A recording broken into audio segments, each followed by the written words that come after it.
Hello' everyone, মোৰ অন্তিম মিনিটলৈ সকলোকে স্বাগতম। যিহেতু আজি বিশ্বকৰ্মা পূজা, বিশ্বকৰ্মা তালৈ গৈছে মই ঘৰতে, যিহেতু বিশ্বকৰ্মা পাতিছে।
চিত্ৰ এতেকে পৰৱে সদ দাখ ভয়ু সদ নত উৰগতি হাধিবে উচিত্ৰ ৰামুৰগতি হাধিবে উচিত্ৰ।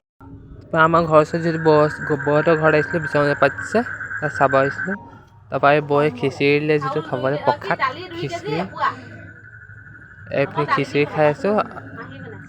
বিশ্বকৰ্মা পূজা প্ৰসাদ দিছিলে, খাওঁ দে খিচিৰি। এনেই মই খিচিৰি খাই ভাল পাওঁ।